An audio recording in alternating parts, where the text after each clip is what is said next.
नमस्कार, मैं अर्जुन साहू आप सभी को एक बार फिर Hansa edu care YouTube channel पे स्वागत करते हैं। आज का यह video West Bengal council of higher secondary education के न्यू सिलेबस के तहत हिस्ट्री 11 सेकेंड सेमेस्टर के चैप्टर 1 के कौटिल्य और उनकी रचना अर्थशास्त्र से संबंधित है, जिसमें शॉर्ट आंसर टाइप क्वेश्चन के उदाहरण प्रश्नोत्तरों के साथ दिया गया है, जो 3 से 4 मार्क्स का होगा। यदि यह वीडियो आप सभी को अच्छी लगे तो इस चैनल को सब्सक्राइब करें, बेल आइकन पे क्लिक करें, जिससे कि हमारे आने वाले नए वीडियो का नोटिफिकेशन आपको सबसे पहले मिल सके।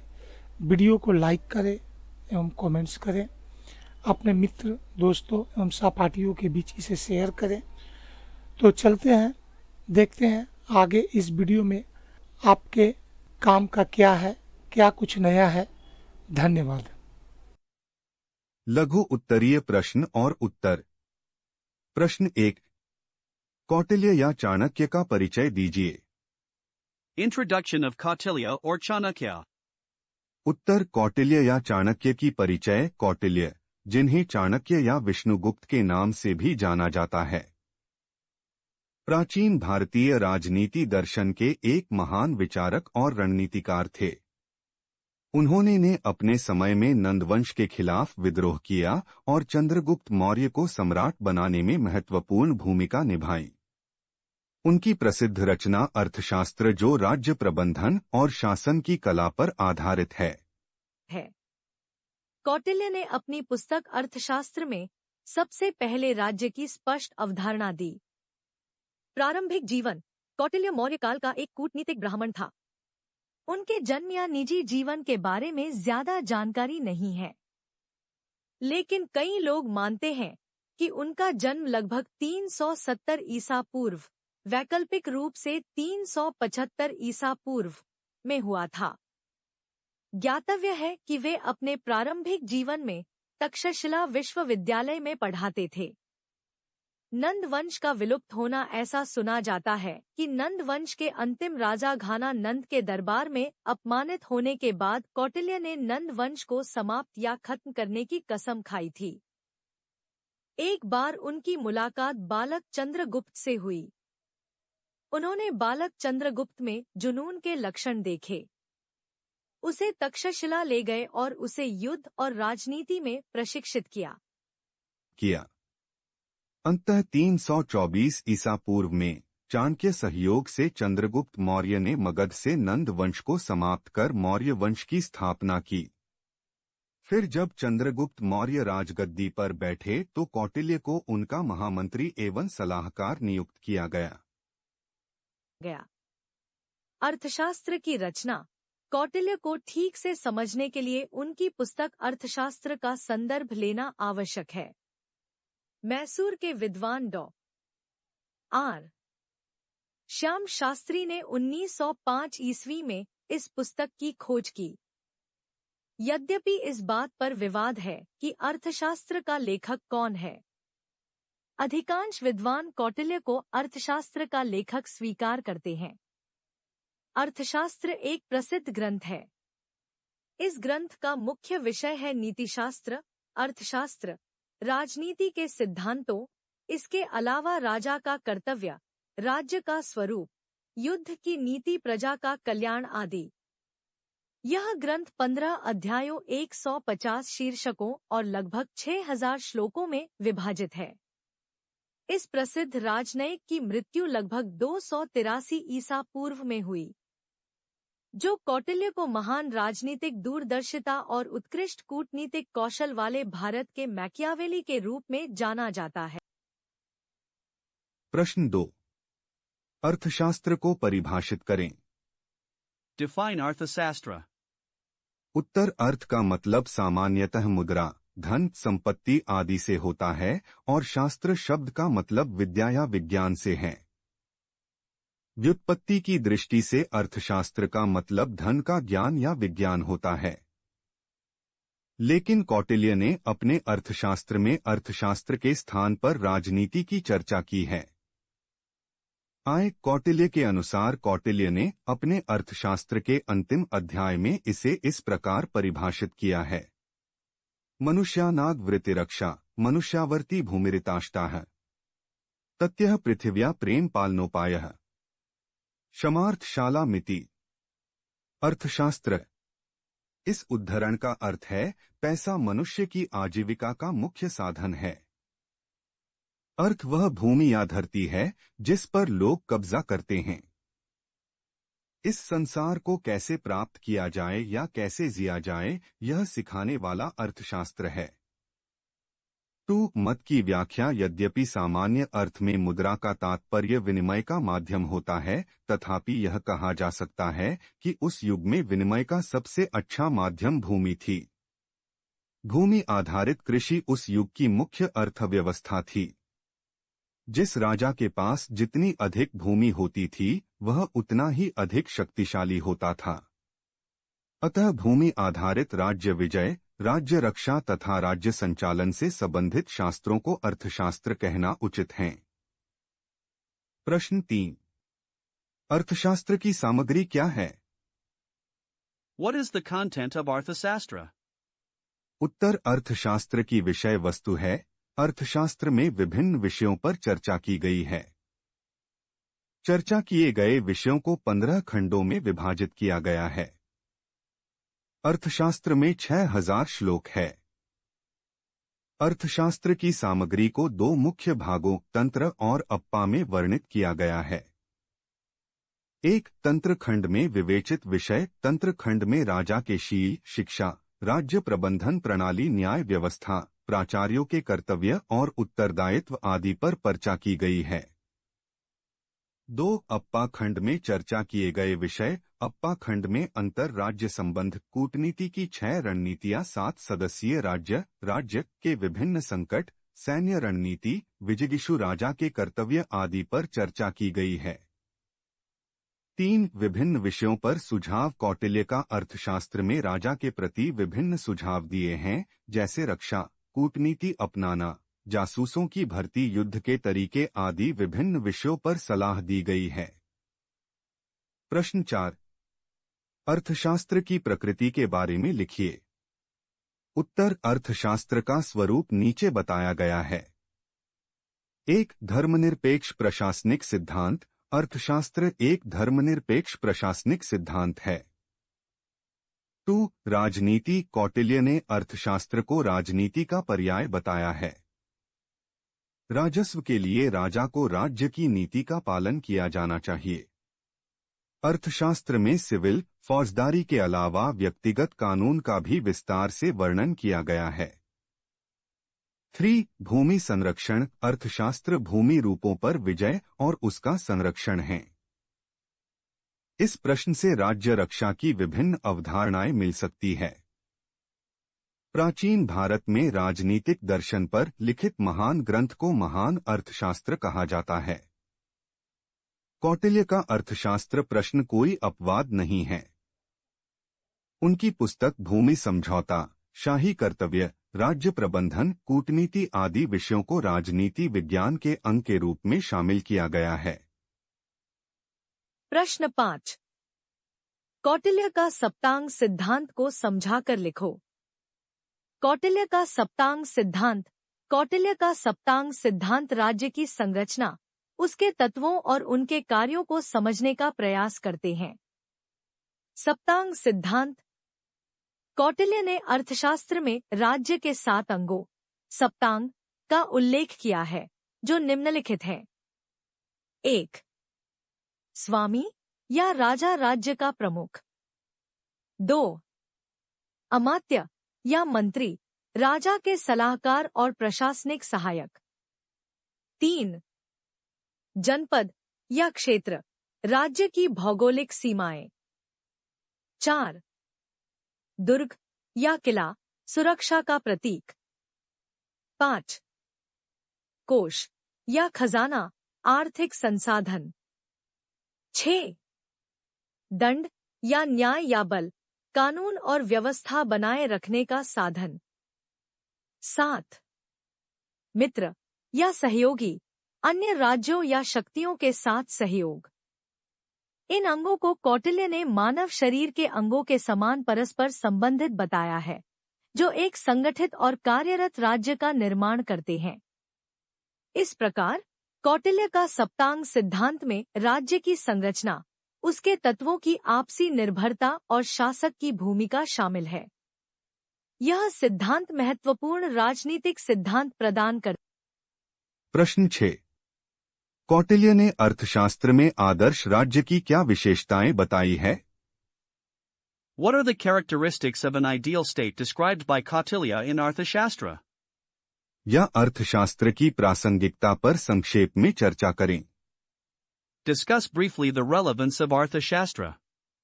उत्तर, अर्थशास्त्र में वर्णित आदर्श राज्य की विशेषताएं। प्राचीन भारत के इतिहास में सहायक सामग्री के रूप में विख्यात अर्थशास्त्र में एक आदर्श राज्य की विभिन्न महत्वपूर्ण विशेषताएं देखने को मिलती हैं। राजनीति विज्ञान। कौटिल्य के अर्थशास्त्र में राजनीति, राज्य संगठन, शासन व्यवस्था की व्यापक चर्चा है। इसे राजनीति का विज्ञान माना जाता है। बहुराष्ट्रीय संरचना। कौटिल्य के राजनीति सिद्धांत के अनुसार राज्य की प्रशासनिक संरचना बहुआयामी, सार्वजनिक हित और सुरक्षा उन्मुख थी, जो वर्तमान राज्य प्रणाली की एक और महत्वपूर्ण विशेषता थी। प्रजा के कल्याण के लिए आदर्श राज्य की विशेषता के रूप में अर्थशास्त्र यह भी कहता है कि प्रजा की खुशी, राजा की खुशी, प्रजा का उपकार राजा के लक्ष्यों और जिम्मेदारियों में से एक होना चाहिए। नियुक्ति। कौटिल्य ने अपनी पुस्तक में राज्य के विभिन्न समाचारों को संप्रेषित करने के लिए दूतों की नियुक्ति पर जोर दिया है। मूल्यांकन। यह कहा जा सकता है कि अर्थशास्त्र चर्चा की सामग्री राजनीतिक सिद्धांत तक ही सीमित नहीं है।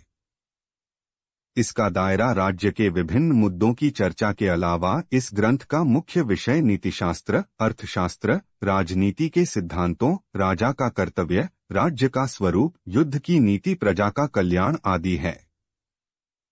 अर्थशास्त्र की प्रासंगिकता। राज्य का सामाजिक या आर्थिक आधार, प्रजा के प्रति राजा का कर्तव्य, मंत्रिमंडल की संरचना, राजकोषीय व्यवस्था, गुप्तचर विभाग, महिलाओं का सम्मान और अधिकार, प्रशासन के सभी विस्तृत विचार व्यवस्थाएं अर्थशास्त्र में दर्ज हैं, जो आज भी उतनी ही प्रासंगिक हैं। राजनीतिक चिंतन की दुनिया में अर्थशास्त्र की प्रासंगिकता का विश्लेषण करते समय कुछ बातें ध्यान देने योग्य हैं। भारत में कल्याणकारी राज्य की विशेषताओं की चर्चा अर्थशास्त्र में की गई है, जो वर्तमान राज्य व्यवस्था के लिए भी प्रासंगिक है। कौटिल्य के अर्थशास्त्र में नागरिकों की सुरक्षा और अधिकारों की चर्चा भी विशेष महत्वपूर्ण है। वर्तमान शासन व्यवस्था में जो कुछ भी अनुसरण किया जाता है, उसमें से अधिकांश की चर्चा अर्थशास्त्र में की गई है, जैसे दंड, राजा के गणमान्य व्यक्तियों के साथ गुप्त बैठकें, गुप्तचर व्यवस्था, बहुआयामी शासन व्यवस्था आदि। उपरोक्त चर्चा की विषय वस्तु का विश्लेषण करने पर यह निष्कर्ष निकाला जा सकता है कि वर्तमान राज्य व्यवस्था में भी अर्थशास्त्र अत्यंत प्रासंगिक है। प्रश्न 7। कौटिल्य के अर्थशास्त्र में वर्णित मंडल तत्व के बारे में संक्षेप में चर्चा करें। Discuss briefly the mandala element as described in Kautilya's Arthashastra. उत्तर। कौटिल्य के अर्थशास्त्र में मंडल सिद्धांत एक महत्वपूर्ण राजनीतिक सिद्धांत है, जो राज्यों के बीच संबंधों को समझने के लिए एक ढांचा प्रदान करता है। मंडल का अर्थ संस्कृत में गोल या वृत्त होता है, और यह सिद्धांत राज्यों की भौगोलिक स्थिति के आधार पर मित्रता और शत्रुता को परिभाषित करता है। मंडल के तत्व। 1। विजिगीषु। यह केंद्रीय राजा या सम्राट होता है, जो विजय की आकांक्षा रखता है। विजिगीषु वह राजा है जो अपने राज्य का विस्तार करना चाहता है और अन्य राज्यों पर विजय प्राप्त करने की कोशिश करता है। 2। आरी। यह विजिगीषु का तत्काल पड़ोसी शत्रु होता है, कौटिल्य के अनुसार हर पड़ोसी राज्य एक प्राकृतिक दुश्मन होता है और अरि वह राज्य है जिसे विजिगीषु को सबसे पहले चुनौती देता है। 3. मित्र मित्र वह राज्य होता है जो अरि का दुश्मन होता है। यह सिद्धांत दुश्मन का दुश्मन मेरा मित्र पर आधारित है, जिससे विजिगीषु को एक रणनीतिक सहयोगी मिलता है। 4. आरि मित्रा यह मित्र के पड़ोस का दुश्मन होता है। यह स्थिति जटिल बनाती है क्योंकि आरि मित्र विजिगीषु के लिए एक संभावित खतरा हो सकता है। 5. मित्रा यह आरि मित्र का मित्र होता है और विजिगीषु का सहयोगी बन सकता है। यह स्थिति सहयोगी संबंधों को मजबूत करती है। 6. उदासीन वे राज्य होते हैं जो किसी भी संघर्ष में तटस्थ रहते हैं। ये राज्य अक्सर दोनों पक्षों के बीच संतुलन बनाए रखने में मदद करते हैं। मंडल सिद्धांत का महत्व। कौटिल्य का मानना था कि एक राजा को अपने पड़ोसी राज्यों की स्थिति को समझना चाहिए ताकि वह अपनी सामरिक योजनाएं बना सके। मंडल सिद्धांत यह दर्शाता है कि युद्ध और कूटनीति एक दूसरे से जुड़े हुए हैं। राजा को हमेशा अपने दुश्मनों और मित्रों की पहचान करनी चाहिए और उसी के अनुसार उनके साथ संबंधों को स्थापित करना चाहिए। इस प्रकार कौटिल्य का मंडल सिद्धांत न केवल प्राचीन भारतीय राजनीति में महत्वपूर्ण थी, बल्कि यह आज भी उतना ही प्रासंगिक और उपयोगी है। प्रश्न 8. कौटिल्य की दंड संहिता और उसकी विशेषताओं पर संक्षेप में चर्चा करें।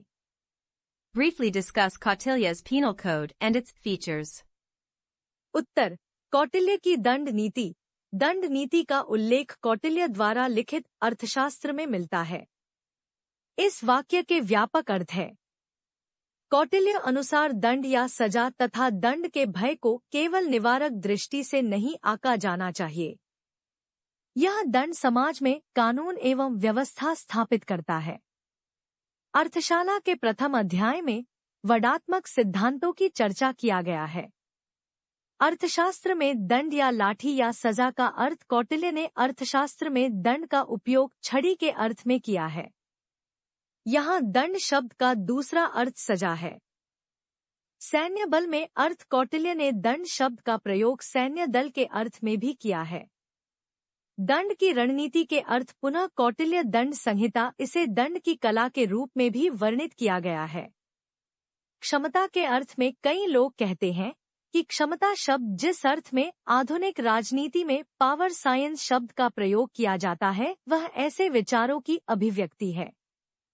कौटिल्य दंड संहिता के माध्यम से शक्ति हड़पने और बल की भौतिक अवधारणा को उजागर करना चाहते हैं। उन्होंने राज्य प्रशासन में शक्ति सिद्धांत को महत्वपूर्ण एवं आवश्यक माना। कौटिल्य की दंड संहिता की विशेषताएं। कौटिल्य की दंड संहिता की अनेक विशेषताएं उल्लेखनीय है। अनुशासन। दंड अनुशासन से क्या होता है? डॉक्टर विश्वनाथ प्रसाद वर्मा कहते हैं, दंडा में ही अनुशासन निहित है। इसका कारण यह है कि सभी जीवित प्राणियों की सुरक्षा और कल्याण के लिए आवश्यक है। विभिन्न अर्थों में प्रयोग कौटिल्य ने डंडा का प्रयोग छड़ी या सेना के अर्थ में किया है। उनके अनुसार दंडपाणी शब्द का प्रयोग होता है। दंड देने की कला विभिन्न कारकों, अधिग्रहण, विकास और वितरण विधियों से जुड़ी है। उचित दंड कौटिल्य के अनुसार गुरुदंड से छोटे छोटे पाप करके जनता को ठेस पहुंचाता है। फिर से बड़े बड़े पाप से लघुदंड राजा को खतरे में डाल देता है। इसलिए उचित निर्णय लेकर सजा दी जानी चाहिए। सुंदर समाज गठन। कौटिल्य के अनुसार दंडनीति की सहायता से ही राजा अमीर और गरीब, मजबूत और कमजोर के बीच सहयोग के माध्यम से एक सुंदर सामाजिक व्यवस्था का निर्माण करता है। कौटिल्य के अर्थशास्त्र में न्यायशाला को प्रतिष्ठित स्थान प्राप्त है। दंड समाज में असामाजिक तत्व के खिलाफ विशेष रूप से प्रभावशाली होता है। अतः कौटिल्य की दंडनीति अत्यंत सार्थक एवं महत्वपूर्ण है। प्रश्न 9। कौटिल्य को भारत का मैकियावेली क्यों कहा जाता है? Why is Kautilya called the Machiavelli of India? उत्तर, कौटिल्य को भारत का मैकियावेली क्यों कहा जाता है? प्राचीन भारतीय राजनीतिक चिंतन के इतिहास में कौटिल्य या चाणक्य एक प्रसिद्ध नाम है। मौर्य सम्राट चंद्रगुप्त मौर्य के प्रधानमंत्री एवं मुख्य सलाहकार कौटिल्य का अर्थशास्त्र ग्रंथ प्राचीन भारतीय राजनीति के उदाहरणों में से एक माना जाता है। अर्थशास्त्र में उल्लिखित राजनीतिक सिद्धांत को देखते हुए कई विचारकों और इतिहासकारों ने कौटिल्य को भारत का मैकियावेली की उपाधि दी है। पुनर्जागरण के पुत्र और प्रसिद्ध पुस्तक द प्रिंस के लेखक निकोलो मैकियावेली ने पश्चिमी राजनीतिक विचार की दुनिया में महत्वपूर्ण योगदान दिया। इसमें राज्य से जुड़े विभिन्न मुद्दों पर विचार विमर्श किया गया। कई लोगों का मानना है कि समानता के आधार पर कौटिल्य को भारत का मैकियावेली कहा जा सकता है। राजा के कर्तव्यों पर विचार कौटिल्य और मैकियावेली दोनों ने अपने कार्यों में राजा के प्रशासन पर विस्तार से प्रकाश डाला है। उन्होंने राज्य की सामाजिक, राजनीतिक, आर्थिक स्थितियों और तदनुसार राजा के कर्तव्यों का भी वर्णन किया। राजा की शक्ति पर विचार कौटिल्य के अर्थशास्त्र में राजा का मुख्य लक्ष्य शक्ति प्राप्त करना था, जहां तक अविजित क्षेत्र को प्राप्त करने और उसकी रक्षा करने की बात है। मैकियावेली ने अपनी पुस्तक द प्रिंस में शक्ति प्राप्त करने के साथ साथ उसे सुरक्षित करने और उसका विस्तार करने पर ध्यान केंद्रित किया है। राज्य प्रशासन के सिद्धांत दोनों ने राज्य प्रशासन ने राजा की सर्वोच्च शक्ति पर प्रकाश डाला है। इसके अलावा उनके अनुसार राजा को राज्य की स्थिरता बनाए रखने के लिए कूटनीति दृढ़ता, रणनीतिक चालाकी का सहारा लेना चाहिए। इतिहास बोध कौटिल्य और मैकियावेली दोनों राजनीतिक दार्शनिकों ने अपने पूर्ववर्तियों द्वारा लिखे गए साहित्य को गहराई से पढ़ा और उसका विश्लेषण किया। उनका राजनीतिक विचार शायद राजनीतिक क्षेत्र में उपरोक्त विदुओं को ध्यान में रखते हुए इतिहास की गहरी समझ पर आधारित है। कई लोग कौटिल्य को भारत के मैकियावेली के रूप में संदर्भित करते हैं, हालांकि कई लोग इस शब्द का विरोध भी करते हैं, जो कि काल के निर्णय और राजनीतिक सिद्धांत के विभिन्न मामलों में है। मैकियावेली के पूर्ववर्ती कौटिल्य ने विदेश नीति सहित कई मुद्दों पर चर्चा की, इसलिए वे मैकियावेली शब्द देने से हिचकते हैं। हालांकि कौटिल्य को एक यथार्थवादी और प्राचीन भारत के सर्वश्रेष्ठ राजनीतिक दार्शनिक के रूप में याद किया जाता है। प्रश्न 10। कौटिल्य का सप्तांग सिद्धांत और प्राचीन ग्रीक राजनीतिक दर्शन के बीच क्या समानताएं हैं? समझाकर लिखो। कौटिल्य का सप्तांग सिद्धांत और प्राचीन ग्रीक राजनीतिक दर्शन के बीच कई समानताएं और संबंध है। यह दोनों ही राजनीतिक सिद्धांतों में राज्य की संरचना, उसके तत्वों और उनके कार्यों को समझने का प्रयास करते हैं।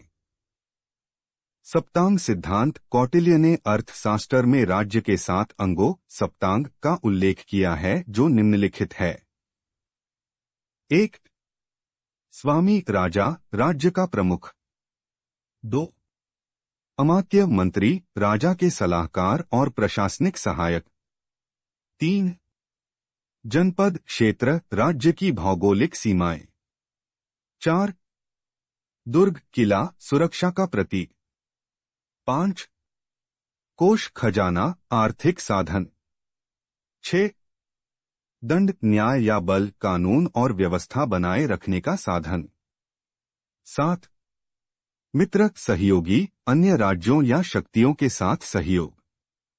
इन अंगों को कौटिल्य ने मानव शरीर के अंगों के समान परस्पर संबंधित बताया है, जो एक संगठित और कार्यरत राज्य का निर्माण करते हैं।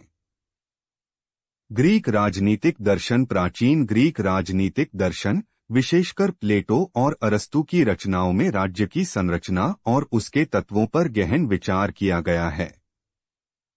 प्लेटो ने अपने द गणराज्य द रिपब्लिक में आदर्श राज्य की कल्पना की है। जिसमें न्याय, शिक्षा और शासन की उचित व्यवस्था पर जोर दिया गया है। अरस्तू ने राजनीति में राज्य के तत्वों जैसे कि नागरिक कानून और शासन प्रणाली पर चर्चा की है। उन्होंने ने भी राज्य को एक जीवित संगठन के रूप में देखा, जिसमें विभिन्न तत्व एक दूसरे पर निर्भर करते हैं। Samband 1. संरचना दोनों सिद्धांतों राज्य को एक संगठित प्रणाली के रूप में देखते हैं। कौटिल्य का सप्तांग सिद्धांत और ग्रीक दार्शनिकों का दृष्टिकोण दोनों ही यह मानते हैं कि राज्य के विभिन्न तत्व एक दूसरे से जुड़े होते हैं और उनकी समग्रता से ही एक सशक्त राज्य का निर्माण होता है। 2. राजा का महत्व। कौटिल्य और ग्रीक दार्शनिक दोनों ही राजा या शासक को राज्य का केंद्रीय बिंदु मानते हैं।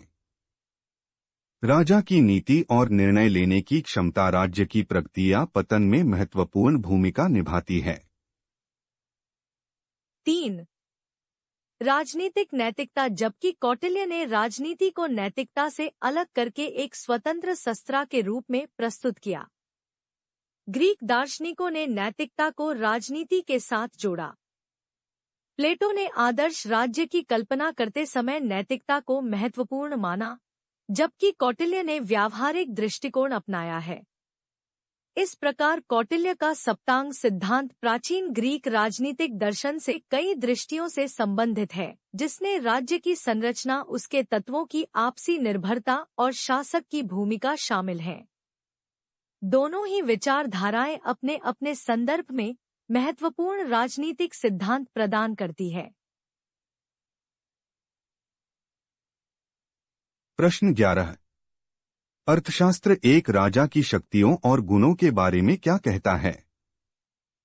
What does Arthashastra say about the powers and qualities of a king?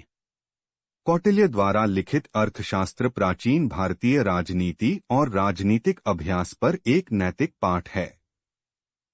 शासन से संबंधित विभिन्न नीतियों को दर्ज करने के अलावा पुस्तक में राज्य के शासक या राजा की शक्तियों, गुणों और कार्यों के बारे में बहुमूल्य जानकारी भी शामिल हैं। राजा की शक्तियां। अर्थशास्त्र के अनुसार राजा के पास अनेक शक्तियां और पद होते थे। कौटिल्य के अनुसार संपूर्ण राज्य व्यवस्था के शीर्ष पर राजा का स्थान होता है। उसके पास सभी सांसारिक मामलों में सर्वोच्च सप्रभु शक्ति होती है। लेकिन इस मामले में राजा की स्वतंत्रता और बिना शर्त शक्ति को किसी भी तरह से मान्यता नहीं दी गई। कौटिल्य के अनुसार यद्यपि राजा के पास अनेक एवं व्यापक शक्तियां थी, परंतु वह सीमित थी। राजा विभिन्न महत्वपूर्ण मामलों पर मंत्रियों की सलाह ले सकता है, हालांकि वह सलाह लेने के लिए बाध्य नहीं है। राजा के गुण। कौटिल्य के अनुसार राजा के कर्तव्यों का पालन करने के लिए राजा में 4 आवश्यक गुण होने चाहिए।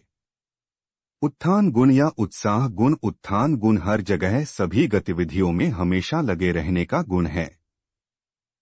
राजा में उत्साह और लगन के साथ साथ साहस और गति के साथ कार्य को पूरा करने की क्षमता होनी आवश्यक है। यदि ये गुण राजा में विद्यमान होंगे तो वे राजकर्मचारियों में भी फैल जाएंगे।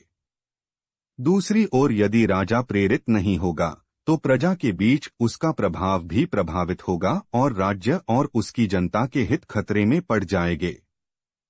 अभिगामी गुण। धार्मिकता, धर्मपरायणता, शत्रुओं को वश में करने की क्षमता, निर्णय की दृढ़ता, विनम्रता आदि को राजा के अभिगामी गुण कहा जाता है।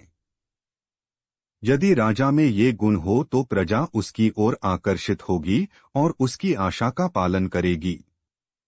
व्यक्तिगत गुण। खतरे में संयम और दृढ़ता, वाक्पटुता, इंद्रियों का संयम, तीव्र बुद्धि, प्रसन्न मन में अपनी भावनाओं को छिपाने की क्षमता, तीव्र बुद्धि आदि राजा के व्यक्तिगत गुण हैं। ये सभी गुण राजा की अमूल्य संपत्ति माने जाते हैं। प्रज्ञागुण। कौटिल्य राजा के प्रज्ञागुण को तीव्र स्मृति, सुदृढ़ निर्णय लेने और समस्या सुलझाने की क्षमता मानते हैं। ये सभी गुण राजा को शक्तिशाली और लोकप्रिय बनाएंगे। ध्यान देने योग्य बात यह है कि राजा की बुद्धि राजकीय कर्तव्यों के पालन में विशेष सहायक होती है। मूल्यांकन कौटिल्य के अनुसार आदर्श राजा एक ही समय में राजा और ऋषि दोनों के गुणों का मिश्रण होगा। जैसे ही इंद्रियां संयमित हो जाएगी, षाड्रिपु अर्थात क्रोध, कान, मोह, शराब और लोन आदि उसके वश में हो जाएंगे। उन्होंने यह भी कहा कि राजा सक्रिय और सच्चा होगा तो वह हमेशा एक सुंदर आचरण अपनाएगा और सभी प्रकार के आकर्षणों पर विजय प्राप्त करते हुए विशेष गुणों वाला एक आदर्श राजा बनेगा। यदि यह वीडियो आप सभी को अच्छी लगे तो इस चैनल को सब्सक्राइब करें, बेल आइकन पे क्लिक करें, जिससे कि हमारे आने वाले नए वीडियो का नोटिफिकेशन आपको सबसे पहले मिल सके। वीडियो को लाइक करें एवं कमेंट्स करें, अपने मित्र, दोस्तों एवं सहपाठियों के बीच इसे शेयर करें।